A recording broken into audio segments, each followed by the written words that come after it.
नमस्कार, मैं हूं संजय शर्मा। आप देख रहे हैं 4PM न्यूज़ नेटवर्क। देशवासियों, देश बहुत कठिन दौर से गुजर रहा है। डॉलर परेशान है, रुपया आईसीयू में भर्ती है, विदेशी मुद्रा भंडार ऐसे कांप रहा है जैसे सर्दी में बिना स्वेटर का आदमी। और इसी गंभीर राष्ट्रीय संकट के बीच प्रधानमंत्री जी ने राष्ट्र को ज्ञान दे दिया है, सोना मत खरीदिए। वाह, क्या ऐतिहासिक समाधान है। देश की अर्थव्यवस्था डगमगा रही है, बेरोजगारी आसमान छू रही है, रुपए की हालत खराब है, लेकिन इलाज मिला है, जनता सोना मत खरीदे। नहीं खरीदेंगे भाई, विश्वगुरु जी ने कहा नहीं खरीदना तो नहीं खरीदेंगे। लेकिन सोचिए, देश की पूरी अर्थव्यवस्था का बोझ अब उस मध्यम वर्गीय महिला के दो कंगनों पर आ गया है जो सालों साल पैसे जोड़कर बेटी की शादी के लिए थोड़ा सा गहना बनवाती है। ऐसा लग रहा है जैसे देश की सारी आर्थिक तबाही की जड़ वही गरीब और मध्यम वर्ग है जिसने 2 ग्राम की चैन खरीदी। लेकिन सवाल बड़ा है दोस्तों कि त्याग सिर्फ जनता ही क्यों करे। प्रधानमंत्री जी अगर सचमुच चाहते हैं कि डॉलर बचे, विदेशी मुद्रा बचे, देश आत्मनिर्भर बने, तो शुरुआत सत्ता से क्यों नहीं होती। सबसे पहले ये फालतू सरकारी प्रपंच बंद कर दीजिए। हर दूसरे दिन कोई शपथ ग्रहण, कोई उद्घाटन, कोई रोड शो, कोई पुष्प वर्षा और कोई भव्य मंच, कोई 300 एलईडी वाली सभा, कोई 50 कैमरों वाला लाइव प्रसारण। प्रधानमंत्री जी बैठे हैं मंदिर में और 50-60 कैमरे चल रहे हैं, लाइव प्रसारण हो रहा है। अरे भैया, ये कोई देश चल रहा है या शादी ब्याह का सीजन चल रहा है। बंगाल में शपथ ग्रहण राजभवन में भी तो हो सकता था। आखिर राजभवन बना किस लिए है? क्या वहां सिर्फ अंग्रेजों के जमाने की कुर्सियां चमकाने के लिए लोग बैठे हैं? लेकिन नहीं, पूरा तमाशा होगा। सैकड़ों गाड़ियां चलेंगी, हजारों पुलिस वाले लगेंगे, करोड़ों का खर्च होगा, टीवी पर लाइव आएगा और फिर जनता को कहा जाएगा देश हित में सोना मत खरीदिए। वाह, यूपी के मंत्रिमंडल विस्तार ही देख लीजिए। ऐसा माहौल बनाया जाता है जैसे चंद्रयान लॉन्च हो रहा हो। इतनी गाड़ियां, इतनी सुरक्षा, इतना तामझाम, इतना पेट्रोल, इतनी बिजली, इतना सरकारी पैसा, आखिर क्यों? मंत्री बदलने से किसान की फसल बढ़ जाएगी, या बेरोजगारों को नौकरी मिल जाएगी, या डॉलर मजबूत हो जाएगा।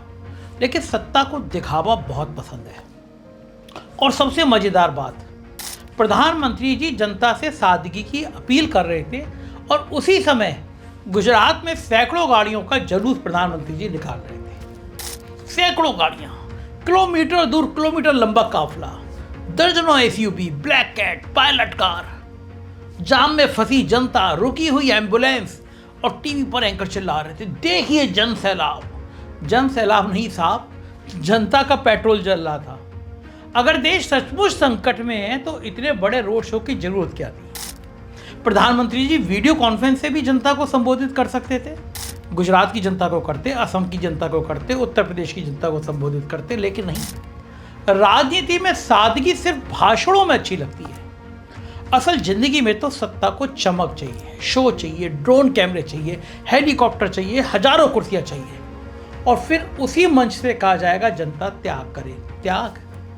जनता और कितना त्याग करे? जो आदमी 120 रुपए किलो की दाल खरीद रहा है, जो गैस सिलेंडर देखकर घबरा रहा है, जो ईएमआई भरते भरते बूढ़ा हो गया, जो अपने बच्चों की फीस भरने के लिए गहने गिरवी रख रहा है, उसे आप त्याग सिखा रहे हैं। त्याग तो सत्ता को करना चाहिए। सबसे पहले गवर्नरों के महल बंद होने चाहिए। देश में आखिर गवर्नर करते क्या हैं? साल में 2 भाषण, कुछ फाइलों पर दस्तखत, यूनिवर्सिटी से कमीशन, और बाकी समय हजारों फुट के राजमहलों में रहते हैं। ऐसे बंगले की 5 सितारा होटल भी शर्मा जाए। सैकड़ों कर्मचारी, माली, ड्राइवर, रसोइये, बढ़िया बढ़िया एसी, फाउंटेन, विदेशी फर्नीचर, लाखों के झूमर, करोड़ों की सजावट, और काम शून्य। केवल विपक्ष की सत्ता हो तो सत्ता को हिलाओ। देश के कई राज्यों में गवर्नर ऐसे रहते हैं जैसे मुगल कालीन नवाब हो। जनता बिजली का बिल भरने में परेशान है और राजभवनों में रात भर रोशनी जलती रहती है। प्रधानमंत्री जी अगर सच में डॉलर बचाना चाहते हैं तो सबसे पहले इन राजभवनों को विश्वविद्यालय बना दीजिए या अस्पताल बना दीजिए, कम से कम जनता के काम तो आएंगे। लेकिन नहीं, क्योंकि सत्ता को आलीशान बंगले बहुत पसंद है। मंत्रियों के बंगले देख लीजिए, हजारों करोड़ रुपया हर साल सिर्फ सजावट में खर्च हो जाते हैं। कहीं इटली का मार्बल, कहीं विदेशी सोफा, कहीं करोड़ों की लाइटिंग, कहीं लाखों के पर्दे, कहीं करोड़ों का रेनोवेशन। जनता किराए के घर में जिंदगी काट रही है और मंत्री जी के बाथरूम का बजट ही एक छोटे से स्कूल से ज़्यादा होता है। फिर जनता को कहा जाता है सोना मत खरीदिए। और अरे पहले सत्ता अपने शौक तो कम करे।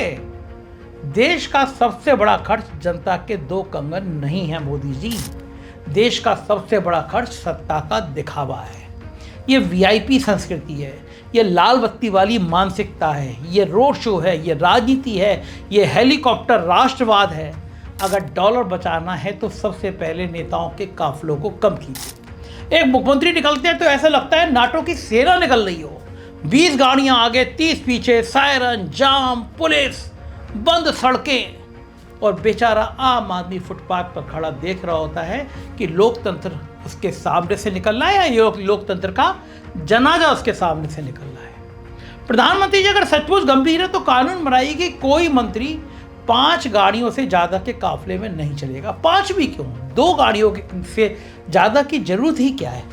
लेकिन ऐसा नहीं होगा, क्योंकि जनता को सादगी सिखाना आसान है, खुद सादगी अपनाना कठिन है।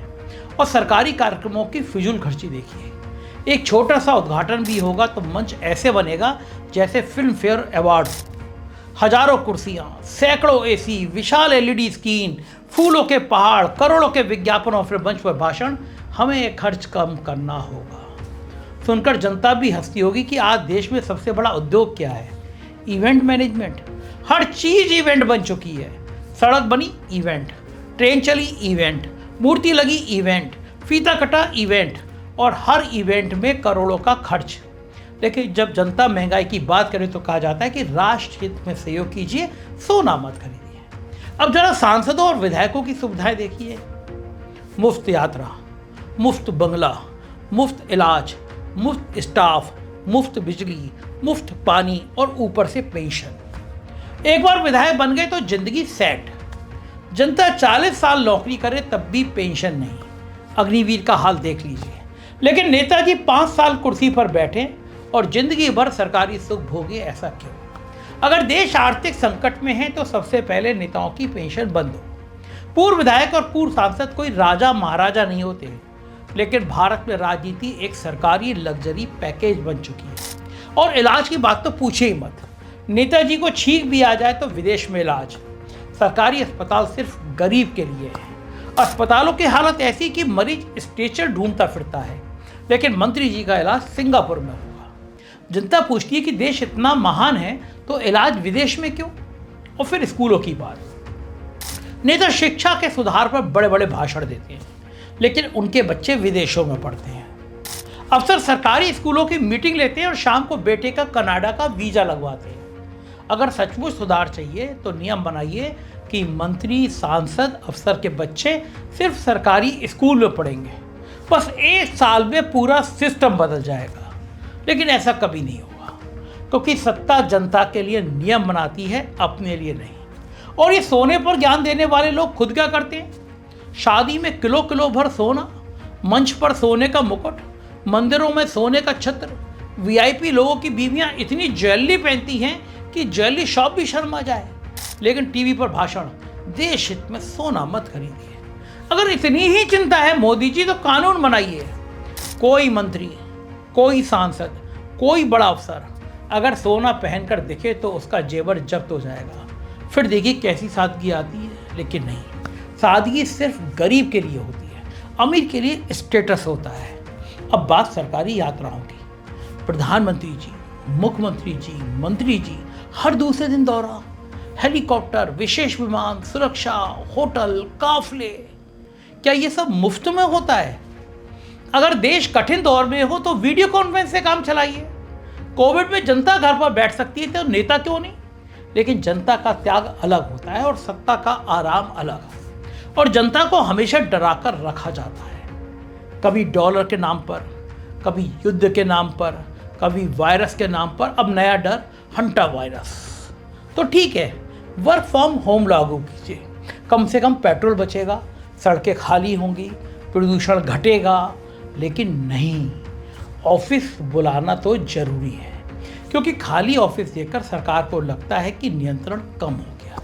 और नौकरी की सुरक्षा, देश में करोड़ों युवा डर में जी रहे हैं, कंपनी कब निकाल दे पता नहीं। 45 साल की उम्र आते ही आदमी को लगता है कि अब एचआर वाला बुलाएगा, एचआर हेड बुलाएगा। लेकिन नेताओं की नौकरी देखिए, 80 साल की उम्र में भी कुर्सी नहीं छोड़ेंगे। हमारे माननीय विश्वगुरु जी को देख लीजिए, देश के लिए समर्पण नहीं है साहब, किसी कीमत पे नहीं है, कुर्सी के लिए समर्पण है। आज जरूरत इस बात की नहीं है कि जनता सोना खरीदना छोड़े, जरूरत इस बात की है कि सत्ता दिखावा छोड़े। एंड वीआईपी को संस्कृति को त्याग दे, वीआईपी संस्कृति छोड़ दे, फिजूल खर्ची छोड़ दे, करोड़ों के अरबों के सरकारी विज्ञापन छोड़ दे, हजारों करोड़ के बंगले छोड़ दे, रोड शो छोड़ दे, सैकड़ों गाड़ियों के जुलूस छोड़ दे। लेकिन ऐसा होगा नहीं, क्योंकि इस देश में त्याग हमेशा जनता से मांगा जाता है। नेता त्याग नहीं करते, नेता सिर्फ त्याग पर भाषण देते हैं, और जनता हर बार ताली बजा देती है, क्योंकि उसे लगता है शायद अगली बार सचमुच अच्छे दिन आ जाएंगे। लेकिन अच्छे दिन सबसे पहले हमेशा वीआईपी लॉन्ज में उतरते हैं।